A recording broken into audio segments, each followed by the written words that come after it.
اور میں social media کو میدان جنگ سمجھ کر اس میں اترتا ہوں. سیدھی سی بات ہے. ذرا دنیا کو بھی تو پتا چلے نا, اسلام کو بدنام کرنے والے خود کس جگہ پر کھڑے ہیں, بھائی پتا تو چلے.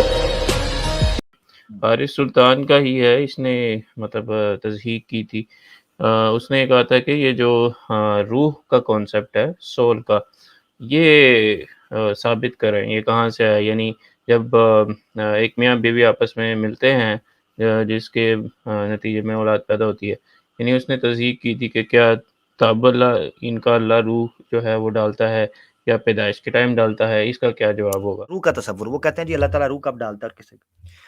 روح کے بارے میں سب سے پہلی چیز یہ ہے کہ سورہ اسراء میں یہ سوال یہودیوں کی طرف سے, آپ کو مزے کی بات بتاؤں کہ یہودی جو ہیں وہ مدینہ میں ہی رہتے ہوئے, اس وقت جو یثرب تھا, رہتے ہوئے انہوں نے نبی پاک صلی اللہ علیہ وسلم کی دعوت کو نقصان پہنچانا شروع کیا تھا. اس کی وجہ یہ ہے کہ یہود تجارت کے لیے جب مکہ آتے تھے نا, تو مکے کے جو عرب تھے ان کے ساتھ جب ان کی ٹسل یا کبھی مسئلہ بنتا تھا تو وہ ان کو اس نبی کا تڑی لگاتے ہوتے تھے. وہ کہتے تھے جب وہ نبی آئے گا نا تو ہم تمہارے ساتھ بدلہ لیں گے. یہودی مکہ کے عربوں کو یہ کہا کرتے تھے. اب نبی پاک صلی اللہ علیہ وسلم بنو اسماعیل سے آ گئے, اور یہودیوں کی سب سے زیادہ چڑ اس چیز سے ہوئی کہ جو نبی ہمارے اندر یثرب میں آنا چاہیے تھا, ہم تو کھجوروں کی طرف ہجرت کر کے آئے تھے جو ہماری کتابوں میں لکھا تھا, یا جو ہمارے پادریوں اور ربیوں نے بتایا تھا کہ وہ نبی جو موسیٰ کی مانند ہوگا, جیسے بک آف ڈیٹرونمی چیپٹر 18 کے اندر پرومس کیا ہوا ہے اولڈ ٹیسٹیمنٹ کے اندر, بائبل میں, کہ موسیٰ علیہ السلام سے وعدہ کیا کہ میں تمہارے بھائیوں کے اندر سے تم جیسا ایک نبی دوں گا, میں اس کے منہ میں اپنے الفاظ ڈالوں گا, تم اس کی بات کو سننا. ٹھیک ہے, یہ باقاعدہ الفاظ ہیں old testament Bible book of Deuteronomy chapter 18 کے اندر. اب جب وہ نبی آ گئے ادھر سے مکہ میں سے, تو ان کے اندر ایک تعصب پیدا ہو گیا, مسابقت پیدا ہو گئی جس سے شریکہ ہوتا ہے. تو یہ تھے بنو اسرائیل میں سے, وہ بنو اسماعیل میں سے تھے, تو ان کو ایک تنگی ہوتی تھی. تو یہودیوں نے باقاعدہ مشرکین مکہ کو کہا کہ تمہارے اندر یہ نبی آ گیا نا جو کہتا ہے کہ جناب میں موسیٰ کی مانند ہوں اور یہ معاملات ہیں سارے, اور اس طرح کے معاملات ہیں کہ میں بنو اسماعیل سے آ گیا ہوں, تو اس سے یہ سوال کرو. ان میں سے ایک سوال تھا روح کے بارے میں, وَيَسْأَلُونَكَ عَنِ الرُّوحِ, یہ آپ سے روح کے بارے میں سوال کرتے ہیں. تو آئے نبی آپ کہہ دیں کہ امر ربی, وہ امر ربی ہے. وَمَا أُوتِيتُم مِّنَ الْعِلْمِ إِلَّا قَلِيلًا, اور نہیں تمہیں علم دیا گیا مگر تھوڑا. روح کے بارے میں علم نہیں دیا گیا. ابن تیمیہ نے التدمریہ کے اندر ایک رسالہ ہے التدمریہ, جس کو تدمریہ بھی پڑھتے ہیں تدمریہ بھی پڑھتے ہیں. ایک علاقہ تھا تدمر, اس علاقے سے ایک قافلہ آیا تھا, انہوں نے سوال ابن تیمیہ سے کیا تھا کہ اللہ کی صفات اور اسماء اور تقدیر اور قضاء و قدر کے حوالے سے. تو اس کے رسالے کے جواب میں ابن تیمیہ نے رسالہ لکھا, وہ چھپ چکا ہے, میرے پاس ہارڈ کاپی بھی پڑی ہے, اور آواز حق چینل کے اوپر ایک ویڈیو پڑی ہے, اس میں نے اس کا حوالہ دیا ہے. وہ ویڈیو کا نام ہے خدا کا خالق کون. خدا کا خالق کون جو ویڈیو ہے 12 منٹ کی, اس کے اندر میں نے اس رسالے کا حوالہ بھی دیا ہے. اس رسالے میں باقاعدہ روح کے کانسیپٹ کو سامنے رکھتے ہوئے ابن تیمیہ نے خدا کے وجود پر استدلال کیا ہے. اس نے کہا ہے کہ ہم روح کو اللہ کی مخلوق مانتے ہیں مگر اس کو ماوراء العقل مانتے ہیں, یعنی روح سمجھ میں نہیں آ سکتی. خود قرآن نے ایک ایسی مخلوق پیش کر دی ہے کہ جس کا ادراک انسان کر ہی نہیں سکتا. تو جب ایک مخلوق ایسی موجود ہے تو اللہ کی ذات تو پھر اس سے ماوراء الورا ہے. تو روح کو پیش کیا. تو روح کے بارے میں یہ سیدھی سمجھ لیں کہ یہ ہم اس سے ہاتھ کھڑے کرتے ہیں کہ روح ہمارے تصور میں نہیں آتی کہ یہ کیا ہے, کب ڈالی گئی, کیسی ہوتی ہے, کیسی نہیں ہوتی, اس پر ہم بات نہیں کر سکتے, ہمارے پاس زیادہ علم نہیں ہے. تو یہ متشابہات میں سے آ جاتا ہے, اور یہ بحث ایسی ہے جس میں پڑھنے کا فائدہ کوئی نہیں. اور دوسری بات ہے, اس پر ہمارا ایمان منحصر بھی نہیں ہے. یعنی ایمان کی جو بنیادی چیزیں ہیں جس پر اسلام کی بنیاد ہے, وہ یہ نہیں ہے کہ روح کو سمجھو گے تو تب تمہیں جنت ملے گی. بھئی ہم ایمان لے آتے روح ہے, اللہ نے ذکر کیا ہے, روح امر ربی ہے, کہانی ختم, بس. اب حارث سلطان دندیاں نکالے یا کوئی اور نکالے, ہم کیا کریں, ہم ان کا تو جواب نہیں دے سکتے. ہاں وہ مسئلے اللہ ایک ہے, اس پر آ کر دندیاں نکالو, ہم آپ کی دندیاں بند بھی کر دیں گے اللہ کے فضل سے. اللہ ہے یا نہیں ہے, اس پر آ کر ہم سے خالق ہے یا نہیں, اس پر بات کرو, ہم آپ کی دندیوں کا جواب دیں گے. مگر جن چیزوں کے اوپر ہمارے دین نے ہمارے ہاتھ باندھ دیے ہیں, اس پر پھر آپ دندیاں نکالو, ہم آپ کو خاموشی سے بیٹھ کر دیکھیں گے. بڑی سیدھی سی بات ہے, سمپل, اسٹریٹ فارورڈ.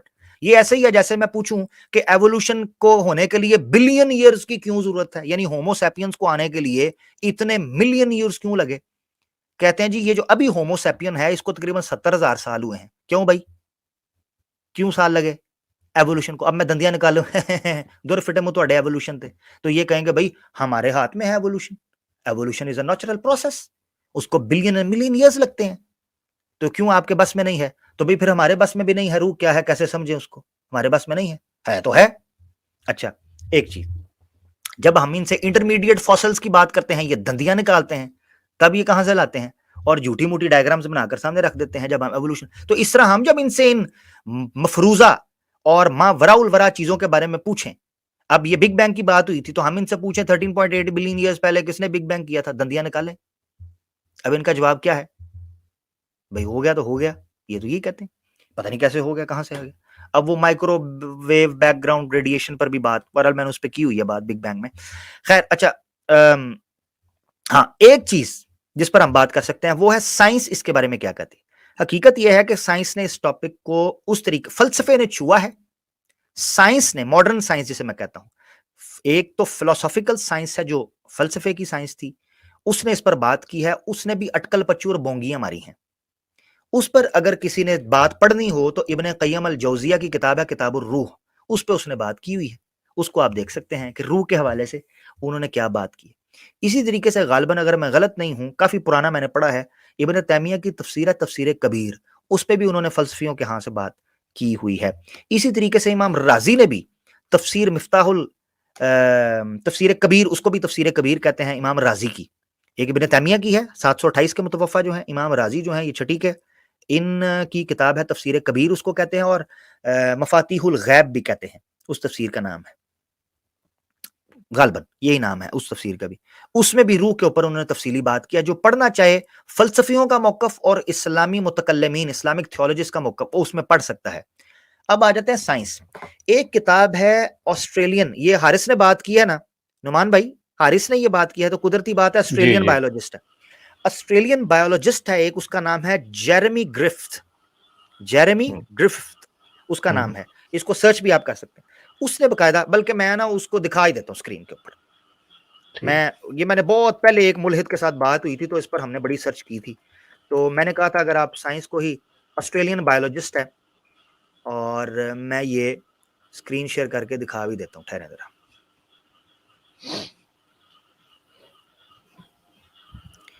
مزے کی بات ہے کہ ہے بھی آسٹریلین ہے اور ہے بھی بایولوجسٹ ہے۔ اچھا اسکرین شیئر ہو گیا، ذرا دکھائیے گا، بتائیے گا مجھے۔ نہیں ابھی نہیں ہوئی جی، اب ہو گئی ہے اب ہو گئی ہے، ہاں یہ جی۔ دیکھیں۔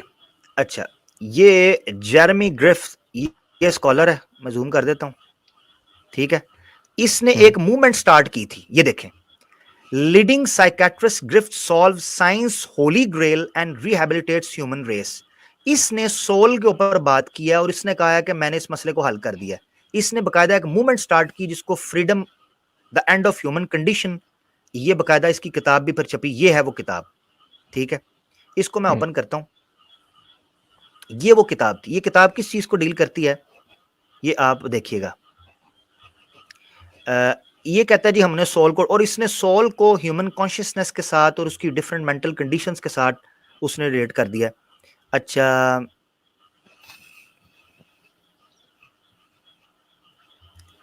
تو یہ دیکھیں، یہ مختلف اس نے چیزوں کو بیان کیا ہے۔ یہ کتاب یہ ہے، اس کو آپ نے، میں اس کی پکچر وغیرہ بھی دکھا دیتا ہوں اگر سامنے شو ہوتی ہے تو، تاکہ آپ اس کو دیکھ لیں۔ یہ کتاب لکھی ہے جی آسٹریلین بایولوجسٹ نے، اور اس نے اس کے اندر سول کے اوپر کافی زیادہ بات کی ہوئی ہے سائنٹیفکلی۔ میں نے آپ کو کہا ہے ہمیں یہ دیکھیں، the book that saves the world, اس نے کہہ دیا جی، former president of Canadian psychiatric association, یہ کتاب ہے۔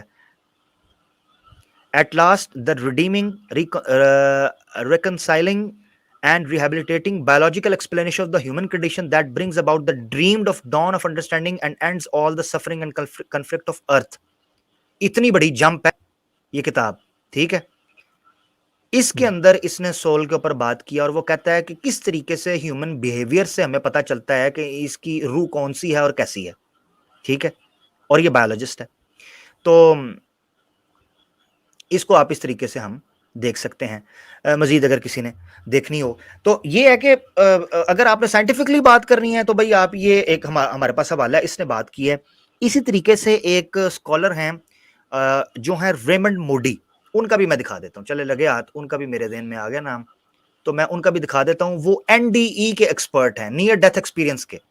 وہ بتاتے ہیں کہ لوگوں سے ہم نے جب پوچھا کہ آپ جب موت کے قریب سے کچھ ہوتے ہیں نا ڈیتھ ایسے ڈکلیئر کر دیتے ہیں مگر وہ ہوتی نہیں ہے ڈیتھ ان کی, ٹھیک ہے, تو اس حوالے سے جب بات کی گئی تو انہوں نے, میں یہ بھی دکھا دیتا ہوں اسکرین شیئر کر کے تاکہ یہ بھی ریکارڈ کے اندر آ جائے اور اس حوالے سے بھی پتہ چل جائے.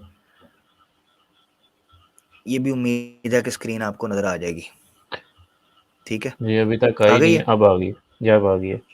ہاں ٹھیک ہے, یہ ہیں جی ریمنڈ موڈی, ان کی کتابیں ہیں, میں ابھی کتاب بھی ان کی دکھا دیتا ہوں. Raymond A Moody Jr. is a philosopher, psychologist, physician and author most widely known for his books about afterlife and near-death experiences, a term that he coined in 1975 in his best-selling book Life After Life. سنا کتاب کا نام Life After Life. اچھا جی, یہ 77 years کے Georgia United States کے یہ پیدا ہیں اور یہ کتاب ہے جی لائف آفٹر لائف. اچھا جی, یہ جی انہوں نے تقریباً in which Modi interviewed 150 people who had undergone near death experiences. اچھا, ان کے پیرنٹس سے وغیرہ بات کیا جن کو نیئر ڈیتھ ایکسپیرینسز ہوئے تھے. اس نے بھی اس کے اندر سول کے اوپر بات کی اور ڈفرینٹ کنڈیشنز کے اوپر, اسپیکٹس کے اوپر بات کیا. یہ میں ریفرنسز دے رہا ہوں کہ اگر کسی کو بہت ہے شوق کہ میں نے روح کے بارے میں پڑھنا ہے, سمجھنا ہے, جو سائنس کیا کہتی ہے اس بارے میں, وہ یہ ماڈرن سائنس. تو ماڈرن سائنس کا یہ سبجیکٹ نہیں ہے. فلسفے والوں نے اس کو ہاتھ ڈالا تھا مگر اٹکل پچو مارے. انہوں نے کہا جی مرد, پہلے وہ کہتے تھے ان کا روح کے بارے میں یہ تصور بنا جی مرد کے اندر روح ہوتی ہے عورت کے اندر نہیں ہوتی, ٹھیک ہے جی. پھر اب تصور چینج ہوا, کہتے ہیں جی روح کے اندر بھی ہوتی ہے, عورت کے اندر بھی ہوتی ہے, جانوروں کے اندر روح نہیں ہوتی, ان کے اندر نفس ہوتا ہے. اب یہ نکال دیا ان کے اندر نفس, اسی لیے کہتے ہیں جی قرآن کے اندر ہوتا ہے کلو نفس. اور اس کو پھر اسلامک فلاسفر جو تھے انہوں نے اون بھی کر لیا. انہوں نے کہا واقعی روح جو ہوتی ہے وہ صرف انسانوں کے اندر ہے, جانوروں کے اندر نہیں ہوتی. کیوں جی؟ کہتے ہیں جی اللہ نے یہ نہیں کہا کل روح ذائقۃ الموت, یہ کہا کل نفس ذائقۃ الموت, ہر نفس کو موت کا ذائقہ چکھنا ہے. تو وہ تو جانور بھی کو موت آتی ہے, دوسری مخلوقات کو بھی, تو وہ تو نفس مرتا ہے, روح تو مرتی نہیں ہے. یہ ان کی بات. میں اس کو نا, میں نے کہا نا کہ اٹکل پچو ہے نا, اپنی رائے ہے, کوئی حتمی رائے نہیں, تو میں اس کو اس طریقے سے ایکسپلین کرتا ہوتا ہوں. ایک دفعہ دوستوں کے ساتھ بیٹھے تھے تو انہوں نے مجھے روح کے اوپر ہی بات کی, تو میں نے کہا یار وہ بندہ تھا آئی ٹی انجینئر تھا, سافٹ ویئر انجینئر, تو میں نے اس کو اس طریقے سے مثال دی. میں نے کہا کہ باڈی ہے نا, یہ جسم ہے, اس کو ہم جسد کہتے ہیں. اس کے اندر جو برین ہے, جو شعور ہے, جو کانشیسنیس ہے, وہ ہے نفس, سافٹ ویئر جسے کہتے ہیں, ٹھیک ہے. مگر اس مثال کے طور پہ آپ کے سامنے فون ہے اس وقت, اسمارٹ فون, اس کی ایک آؤٹ لک آؤٹ باڈی ہے جو کہ ہارڈ ویئر ہے. اس کی اسکرین ہے, اس کے سائڈوں پہ والیوم اپ اینڈ ڈاؤن کے بٹن ہیں, اس کی اسکرین لاک کرنے کا بٹن ہے, اور پھر اس کے ہیڈ فونز اور چارجنگ کے پورٹس بنے ہوئے ہیں, اور یہ اس طرح ایک فلیش لائٹ ہے اور بیک سائڈ پہ کیمرہ اور پوری ایک باڈی ہے. وہ ہارڈ ویئر جو ہے وہ اس کی باڈی ہے, جس طرح ہمارا جسم ہے. اس کے اندر اینڈرائڈ کا اپ ڈیٹ ورژن ہے, اینڈرائڈ 10, اینڈرائڈ 11, اگر آئی فون ہے تو دوسرے, اور پھر دوسرے جو سافٹ ویئر اس وقت ملتے ہیں وہ سافٹ ویئر ہے. اب یہ دونوں چیزیں موجود ہوں تو آپ کا فون چل رہا ہے, ایسا ہی ہے نعمان بھائی؟ جی بالکل بالکل. مگر اگر فون چلتے چلتے چارجنگ ختم ہو جائے تو آپ کا ہارڈ ویئر بھی وہاں موجود ہے اور آپ کا سافٹ ویئر بھی موجود ہے, مگر فون نہیں چلے گا کیونکہ چارجنگ نہیں ہے, ڈیڈ ہو گیا. اچھا, بعض لوگ یہ کہتے ہیں کہ وہ جو روح ہے نا وہ بیسیکلی وہ الیکٹرسٹی ہے. الیکٹرسٹی جو ہے چونکہ انرجی ہے, تو انرجی جو ہے نا وہ کبھی ختم نہیں ہوتی, اور سائنس کا یہ ہے کہ انرجی جو ہے نا وہ ہمیشہ ٹرانسفارم ہوتی رہتی ہے, وہ مختلف چیزوں کے اندر شفل ہوتی, شفٹ ہوتی رہتی ہے, مگر وہ کبھی ختم نہیں ہوتی. آواز انرجی ہے, ہوا کے اندر تحلیل ہو جاتی ہے, کبھی بھی اس سے کوئی فائدہ, یا اس کی ایک پاور ہے. اسی طریقے سے جتنی انرجیز ہیں وہ ٹرانسفارم ہوتی رہتی ہیں مختلف چیزوں کے اندر. یہ ان کا, یعنی میری سوچ تھی, میں نے اس پر بات یہ کر دی. تو انرجی کے بارے میں سائنس یہ کہتی ہے. اچھا, ابھی مجھے ایک بات یاد آ گئی. من کی دنیا ایک کتاب ہے ڈاکٹر غلام جلانی برق صاحب کی, من کی دنیا, پی ڈی ایف میں مل جائے گی, بڑی شاندار کتاب ہے. وہ من کی دنیا کے اندر انہوں نے بھی روح کو انرجی کہا ہوا ہے, مجھے ایک دم یاد آ گیا نا, انہوں نے بھی کہا ہے کہ روح انرجی ہے. اچھا, مزے کی بات یہ ہے کہ غلام احمد پرویز جو کہ اپیرنٹلی جس کو منکر حدیث کہا جاتا تھا, اس نے بھی روح کے اوپر جب لکھی ہے کتاب, ایک باقاعدہ لکھی ہے روح کے اوپر, اس نے بھی کہا ہے کہ روح کو انرجی سے تعبیر کیا جا سکتا ہے. اب یہ وہ میں نے کہا نا اٹکل پچو ہے, کوئی عقیدے کا, کوئی قطعی, کوئی نصوص سے, کوئی شرعی مسئلہ نہیں ہے. یہ ایک ایسے ہی کوئی گپ ہے, مثلا گپ شپ سے مراد, میری گپ سے مراد یہ ہے کہ گپ شپ ہے, کہ جتنی مرضی لگا لو، اس کا کوئی اعمال سے آپ کے فرائض سے کوئی لینا دینا نہیں ہے، اس لیے حارث سلطان دندیاں نکالے یا کوئی اور نکالے، ان کو نکالنے دیں، ہنسنے دیں، ٹینشن ہی نہیں. ٹھیک ہو گیا جی.